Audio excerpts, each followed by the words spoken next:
네, 오늘도 이 하루를 살아내시고 주의 전에 오신 우리 모든 성도님들을 환영하고 축복합니다. 한 번쯤 휴대폰에 옛날 사진을 뒤적이며 살펴보실 때가 있으신가요?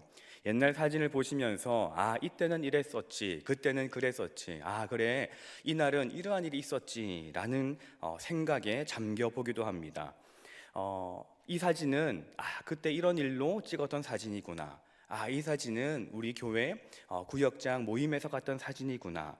이 사진에는 우리 부모님이 계시는구나 하고 말입니다. 저도 최근에 사진첩을 한번 살펴보았습니다. 손가락은 계속 위로 올라갔었습니다. 아이가 둘일 때의 사진을 넘어 아이가 하나일 때 사진을 지나갑니다. 그리고 아내와 저 둘만 있을 때의 사진에서 잠깐 머뭅니다. 여기는 누구지? 하고 말입니다. 그리고 그 사진을 지나가서 조금 더 과거로 가면 저 혼자 있을 때 사진으로 가게 됩니다. 그리고 시간은 과거로 지나가면서 2009년의 시간까지 가게 되었습니다. 그리고 그 2009년의 사진에는 이러한 사진이 있었습니다. 네, 믿기 어려우시겠지만은 김사명입니다. 네, 이 몸을 만들기까지 참 열심히 수고하고 애썼습니다. 매일 아침 이제 없애주셔도 됩니다. 부끄러우니까요. 네, 이 몸을 만들기 위해서 정말 많은 노력을 했습니다. 아침 저녁으로 하루에 2시간씩 3시간씩 꼭 운동을 했었습니다. 이 2009년에 신종플루가 유행을 했었습니다. 그리고 제가 다니던 신학교에도 신종플루가 막 유행을 하고 있었습니다. 그리고 저하고 같이 방을 쓰던 한 전도사님도 그 신종플루에 걸려서 침대에서 나오지 못하고 있었습니다. 그리고 그 증상이 저에게도 나타났습니다. 그런데 저는 이렇게 생각했습니다. 내가 운동으로 이 신종플루를 이겨야겠다. 그래서 막 열도 나고 막 몸도 으슬으슬하고 하는데 헬스장까지 꾸역꾸역 가서 2시간, 3시간 운동하고 숙소에 와서 잠을 잤습니다. 그리고 다음날 아무런 이상이 없었습니다. 이때는 정말로 철인 만큼의 몸을 가지고 있었던 것 같습니다. 아무튼 2009년에 이 몸은 그렇게 오래 가지 않았습니다. 약 1년간 저의 몸에 있다가 떠나갔습니다. 그리고 그때는 복근도 어느 정도 있었는데 이제는 둔근밖에 남지 않았습니다. 그때의 추억이 그래도 아직 남아 있습니다. 무엇보다도 입고 싶었던 옷을 입을 수 있다라는 것, 그냥 가게 가서 이 옷 입어볼까 해서 입을 수 있다라는 그 즐거움이 있었던 것이죠. 그래서 최근에 다시 운동을 시작하게 되었습니다. 운동을 하는 게 힘이 듭니다. 근력 운동을 하고 유산소를 하는데 운동을 하지 말까라는 고민이 너무나도 많이 됩니다. 16년 전에는 훨씬 더 잘했던 것 같은데 그때와는 비교할 수 없는 체력과 몸뚱이가 되고 나니 너무나도 힘듭니다. 그래도 참고 하고 있습니다. 그때도 힘들고 땀을 뻘뻘 흘리면서도 이를 악물고서라도 했던 것을 기억하면서 지금 하고 있습니다. 그만하고 싶고 어려운 걸 알고 있지만 그러나 이것을 견디고 나면 언젠가는 그만큼의 몸, 그만큼 되지 않을지라도 그래도 더 건강하게 살아갈 수 있을 거라는 것을 기대하면서 하고 있습니다. 오늘 본문의 배경이 되고 있는 고린도 후서는 바울이 편지를 고린도 교회로 보낸 것입니다. 바울의 본명은 사울이지요. 그리고 성도를 박해하는 일에 그 누구보다도 앞장섰던 사람입니다. 그리고 다메섹으로 가는 그 길에서 예수님을 만나 회심을 하고 이제는 복음을 전하는 데 가장 앞장서는 사람이 되었습니다. 바울은 약 3차례의 주요 선교 여행을 통해서 소아시아, 마게도니아, 로마 등을 다니며 복음을 전했습니다. 각 지역의 교회를 세우고 성도에게 편지를 써서 격려하고 가르침을 주었습니다. 이 고린도 교회는 바울이 설립한 교회였습니다. 그리고 오늘 편지를 쓰고 있는 그 이유는 이 고린도 교회와 올바른 관계를 맺고자 이 서신을 보내게 되는 것입니다. 사도 바울은 이 서신을 통해서, 특별히 고린도 서신을 통해서 성도들에게 알려주고 싶은 것이 있었으니 그것은 교회에 대한 것이었습니다. 교회는 단순히 건물이 아니라, 조직으로 정의되는 것이 아니라 예수님을 믿는 성도들이 교회라는 것을 밝히고 있다라는 것입니다. 그래서 고린도전서 3장 16절에서는 너희가 하나님의 성전인 것을 알지 못하느냐라는 말을 합니다. 우리가 교회이며 우리 안에 교회의 주인 되시는 성령이 계신다라는 것을 기억해야 합니다. 그러기에 성도에게는 말로만 믿는 것을 넘어서 행하는 것을 넘어서서 행하는 것까지 요구가 됩니다. 새벽 기도가 되면 말씀을 나누기 전 제가 성도님들께 꼭 나누는 것이 있습니다. 오늘의 말씀이 우리에게 능력이 되고 지혜가 되며 삶 가운데 드러나기를 소망합니다 라는 것입니다. 제가 이 말씀을 꼭 말씀 전에 하는 이유는 그저 우리가 말씀을 듣고 아는 것, 깨닫는 것으로만 끝나는 것이 아니라 우리의 삶 속에서 말씀을 살아내는 것이 중요함을 알려드리기 위해서입니다. 우리는 누구입니까? 말씀을 알고 말씀을 깨닫고 그리고 말씀대로 살아가기로 결단한 우리는, 성도는 바로 교회입니다. 하나님을 나의 구주로 고백한 사람은 교회입니다. 우리는 그래서 교회인 것이지요. 이곳에 모여있는 우리 신의 모든 가족들께서는 교회이십니까? 여러분은 교회가 맞으십니까? 우리 모두가 교회로 살아가기를 소망합니다. 그렇다면 교회로 살아가기를 소망하는 우리들은 기꺼이 교회의 모습으로 살아가고 있습니까? 우리는 기꺼이 이 땅에서 교회의 모습이 되어서 교회로 이 땅을 살아가고 있습니까? 여러분, 교회는 무엇입니까? 교회는 요한복음 2장에서 보면, 요한복음 2장에 예수님께서 성전을 정화하시는 사건에서 교회의 본질과 정체성을 보다 분명하게 보여주고 있습니다. 예수님께서는 성전을 가득 채운 장사꾼들과 그리고 동물들을 다 쫓아내십니다. 그리고 그들을 향하여서 다 쫓아내실 때에 유대인들이 예수님을 향하여서 이렇게 얘기합니다. 당신이 이렇게 하는 이유가 무엇이냐? 당신이 이렇게까지 하는 그 근거가 어디 있느냐? 표징을 보여달라라고 이야기를 합니다. 그때 예수님께서는 이렇게 말씀하십니다. 너희가 이 성전을 헐라 내가 사흘 동안 일으키리라. 그리고 요한복음은 예수님께서 하신 이 말씀을 요한복음 2장 21절에서 설명합니다.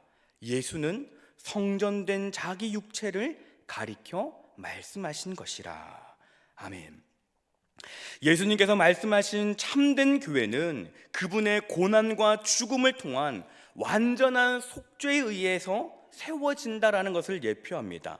교회는 그냥 사람의 어떠함으로 세워지는 것이 아니라 오직 고난과 십자가와 부활로 예수님의 그 속죄의 은혜에 기초하여서 세워지는 것입니다. 그래서 교회는 예수님의 대속적 죽음과 그 성취를 상징하는 피 위에 세워지는 것이지요. 그러한 맥락에서 우리는 이렇게 이야기합니다. 예수님께서 피값으로 사신 교회라고 표현하지요. 찬송가 208장에서도 피 흘려 사신 교회를 늘 사랑합니다 라고 찬양합니다. 교회는 주님의 피값으로 사신 것입니다. 교회는 하나님께서 임재하시는 곳입니다. 교회는 예수님의 부활을 경험하는 곳입니다. 교회는 주님의 거룩함을 가져 세상과 구별되는 곳입니다. 교회는 바로 이러한 곳입니다. 그렇다면 다시 한 번 더 질문을 드리겠습니다. 우리는 정말로 교회로 살아가고 있습니까? 우리는 정말로 이 땅에서 그 교회의 모습을 기억하면서 살아가고 있으십니까? 교회를 지키기 위해 이 땅에서 구별되어 살아가기 위해 힘쓰고 계십니까? 정말로 말씀을 가지고 그 말씀을 지키기 위해 말씀대로 살아가기 위해 안간힘을 쓰고 계십니까? 많은 성도가 자신에게 오는 상황과 감정의 고난에 의해 무너집니다. 그렇다면 우리는 우리에게 오는 상황과 감정의 고난에 쓰러지지 아니하고 넘어가지 아니하고 무릎을 꿇지 않습니까? 상황과 감정의 고난으로 인해 나는 내가 교회의 길을 내려놓고 있지는 않습니까? 상황과 감정의 고난에서 그것을 이겨내기 위해 주님을 놓아버리고 내가 교회인 것을 놓아버리고 세상을 향하여 세상을 붙잡고 세상 속에서 아등바등 살아가고 있지 않습니까? 누군가의 모습은 교회입니다. 예배도 잘 드리고 기도도 열심히 하고 헌신과 봉사도 열심히 합니다. 누가 봐도 그 사람은 교회인 것처럼 보입니다. 그런데 그 속은 이웃을 사랑하지 않습니다. 서로 사랑하라라는 그 말씀을 너무나도 잘 알지만 굳이 그 사랑을 내가 먼저 하려고 하지는 않습니다. 마태복음 5장에서는 이렇게 말씀하십니다. 너희가 너희를 사랑하는 자를 사랑하면 무슨 상이 있으리요? 세리도 이같이 아니하느냐? 또 너희가 너희 형제에게만 무난하면 남보다 더하는 것이 무엇이냐? 이방인들도 이같이 아니하느냐? 그리고 마태복음 5장 48절에서는 이렇게 말씀하십니다. 그러므로 하늘에 계신 너희 아버지의 온전하심과 같이 너희도 온전하라. 이 말씀은 우리에게, 이 땅을 살아가는 우리들에게 너희는 성숙한 신앙인이 되어라, 천국 백성이면 천국 백성답게 살아라, 너희가 이 땅에서 교회면 교회답게 살아라 하시는 말씀인 겁니다. 세상 사람들과 똑같은 방식으로 그렇게 살아가지 말라라는 것이지요. 여러분, 우리는 교회가 되고 있습니까? 오늘 읽었던 본문의 말씀은 바울이 자신이 당한 고난에 대하여서 기록을 하고 있습니다. 바울은 그 고난에 대하여서 23절에 내가 수고를 넘치도록 하고 옥에 갇히기도 더 많이 하고 매도 수없이 맞고 여러 번 죽을 뻔하였다라고 말하고 있습니다. 그리고 24절 이후에서는 자신이 당한 그 고난에 대하여서 더욱더 구체적으로 말을 합니다.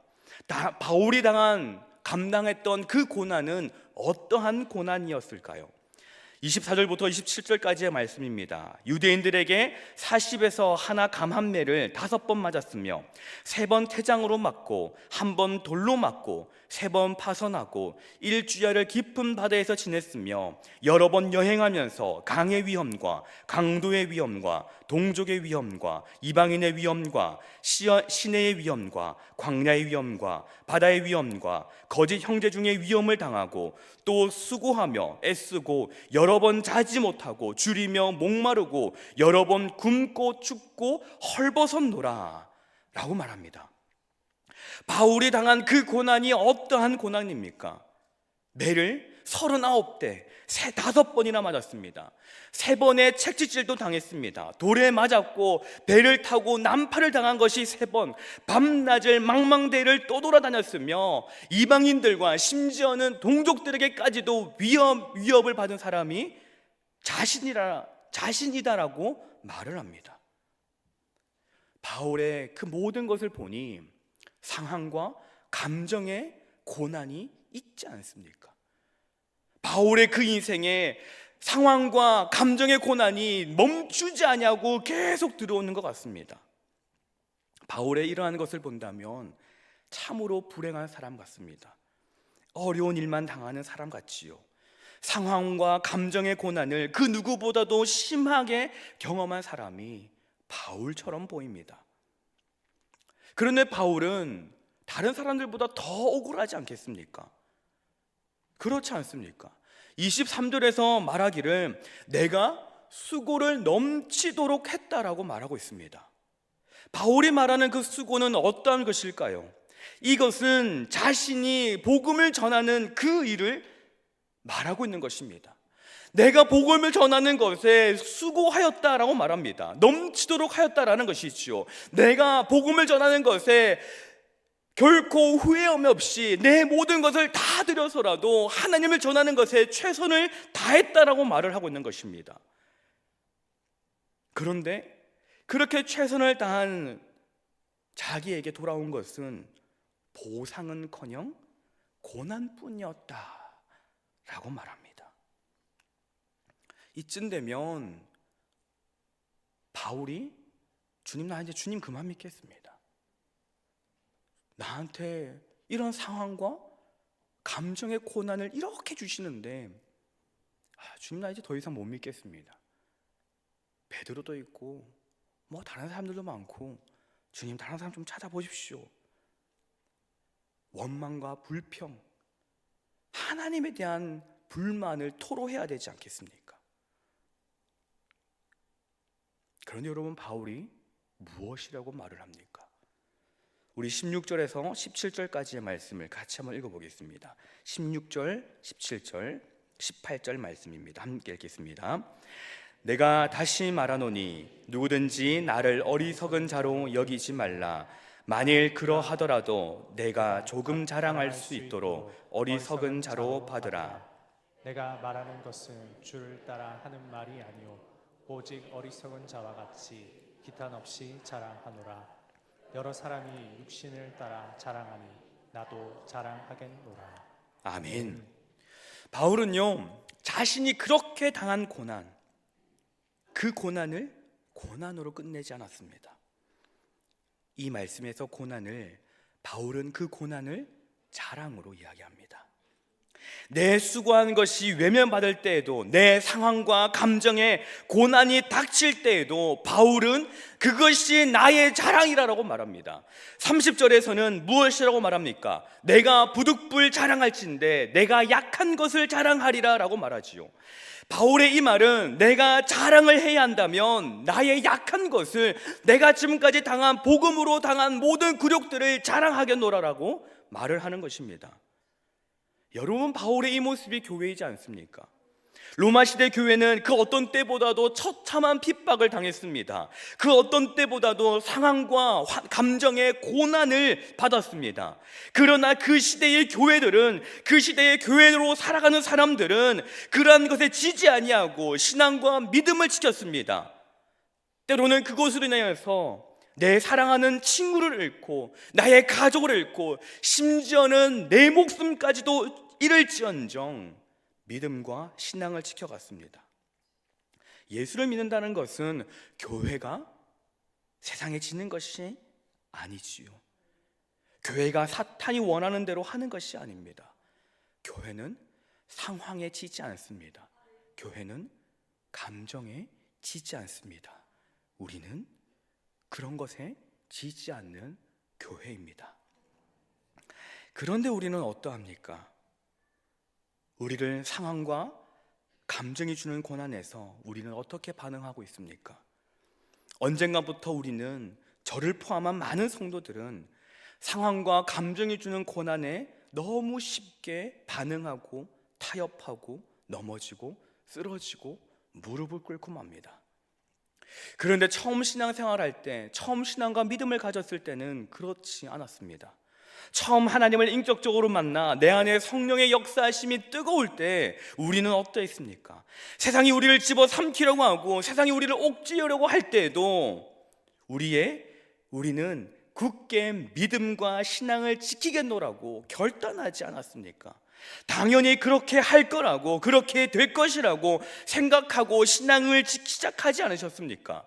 우리가 신앙생활을 시작할 때에 우리는 기대하는 바가 있었습니다. 우리가 원하는 모습이 있었습니다. 그런데 때로는 그러한 기대와 모습이 나타나지 않을 수도 있지요. 그리고 사탄은 그것을 놓치지 아니하고 파고듭니다. 너에게 그런 기대는 잘못된 것이야. 너에게 그러한 모습은 나타나지 않을 거야 라고 말하며 사탄은 우리를 자신의 방향으로 끌고 갑니다. 그때 우리의 태도는 무엇입니까? 사탄이 자신이 원하는 방향으로 우리를 끌고 갈 때 다른 것은 몰라도 상황과 감정이 우리의 방향을 바꾸는 것을 허용하지 말아야 하지 않겠습니까? 그런데 우리가 결단한 것이 우리의 마음이 너무나도 쉽게 깨어진다라는 것이지요. 분명히 처음에는 금강석과 같이 단단한 결단이었는데 어느 순간 우리가 결단한 것이 마치 쿠쿠다스 그 과자처럼 너무나도 쉽게 바스라져 버립니다. 멀쩡한 것 같지만은 그것을 뜯을 때에 그 겉면조차도 뜯는 그것에 의해 깨어지는 것처럼 우리의 결단이 후두두 하고 떨어져 버리지는 않습니까? 내 상황과 감정에 고난이 올 때에 결단했던 신앙과 믿음은 온데간데 없고 저리 휘청이고 아래 위로 울렁이고 그러다 타협하고 그러다 잡고 있던 주님의 손을 놓아버리고 잠시만 이것만 해결되면 다시 주님의 손을 잡겠습니다 라고 말하고 있지는 않습니까?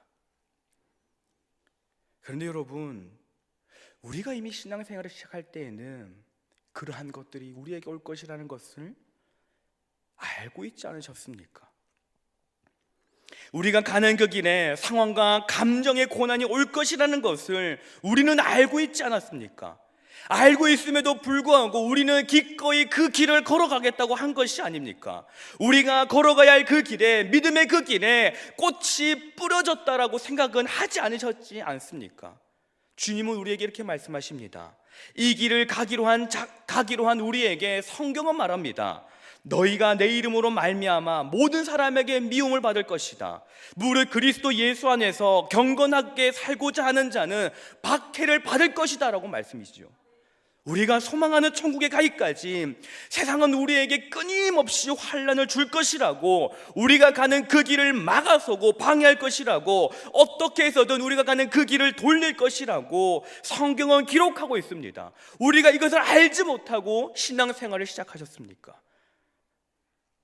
우리가 이것을 모르고 주님을 따르겠다라고 했습니까?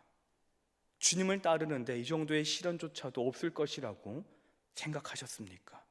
주님의 그 길을 가는데 이 정도의 치열함도 없을 것이라고 생각하셨습니까?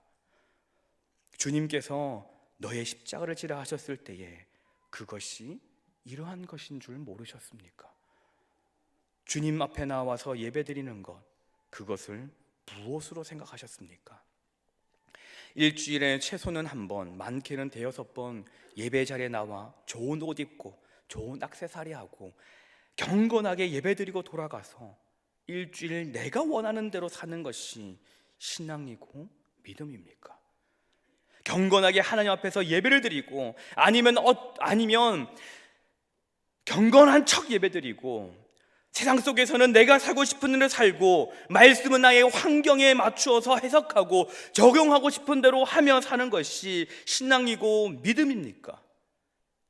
그 모습이 주님이 말씀하시는 교회의 모습입니까?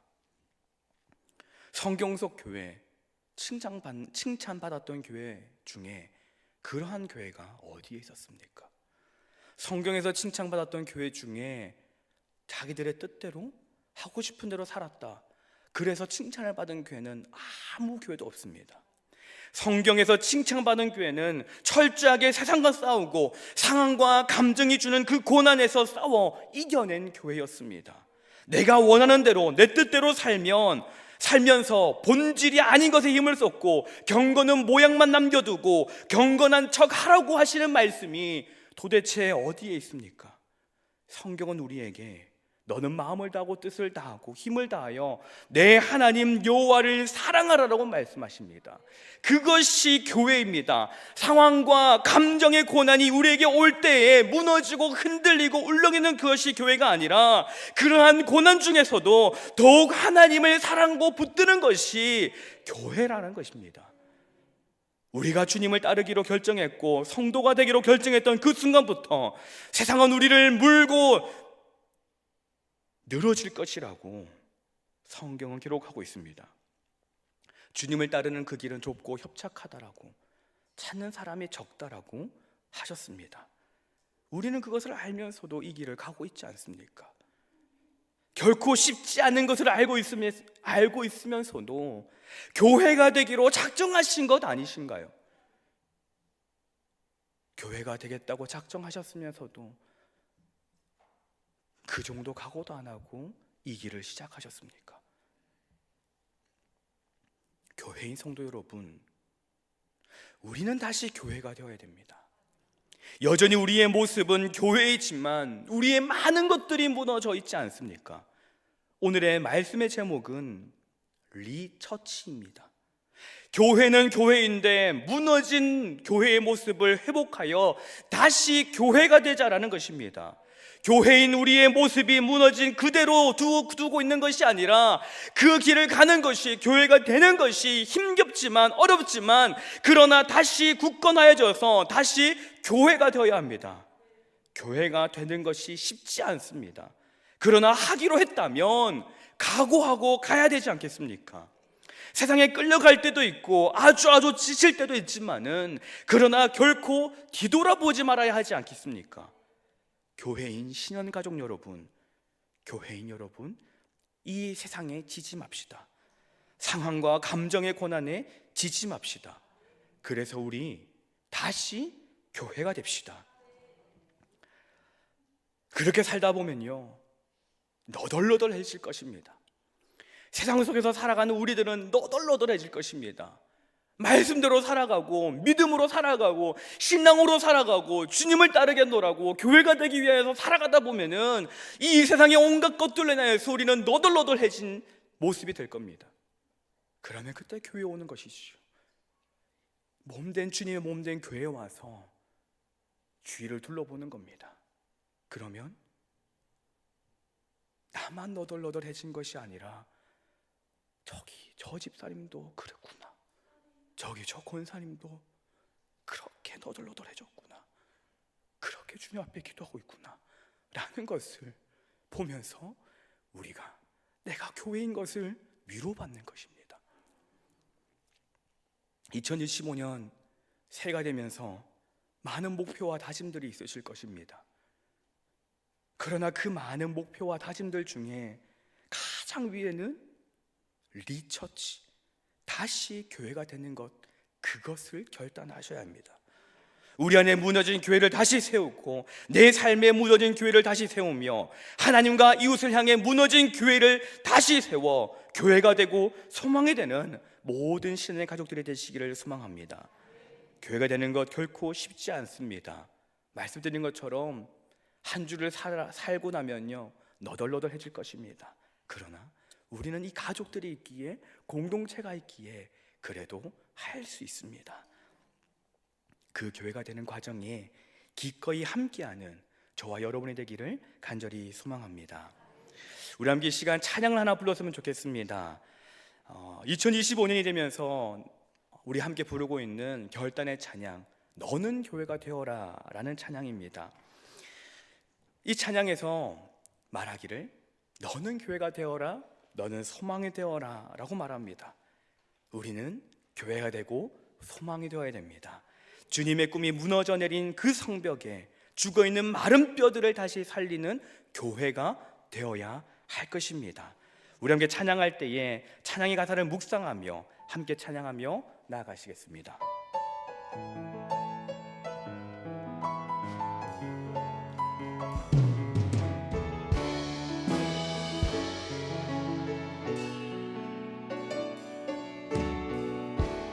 어린 양의 피로 태어난,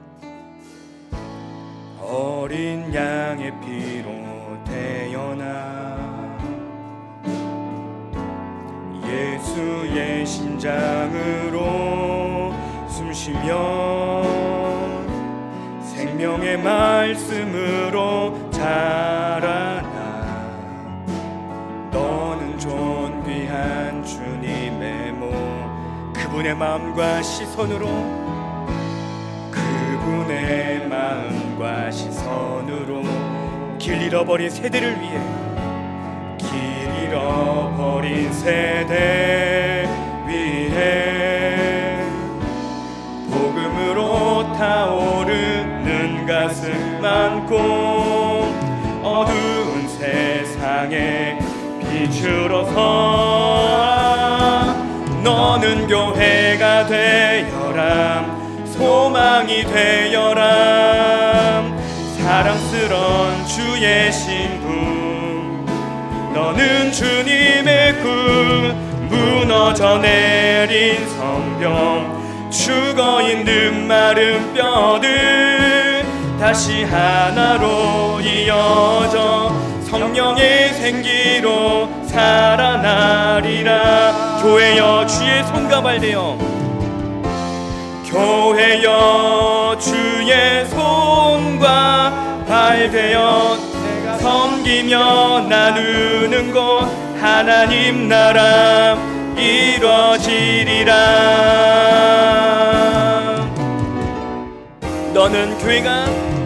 너는 교회가 되어라 소망이 되어라 사랑스런 주의 신부 너는 주님의 꿈 무너져 내린 성벽 죽어있는 마른 뼈들 다시 하나로 이어져 성령의 생기로 살아나리라. 너는 교회가 되어라 너는 교회가 되어라 소망이 되어라 사랑스런 주의 신부 너는 주님의 꿈 무너져 내린 성벽 죽어있는 마른 뼈들 다시 하나로 이어져 성령의 생기로 살아나리라.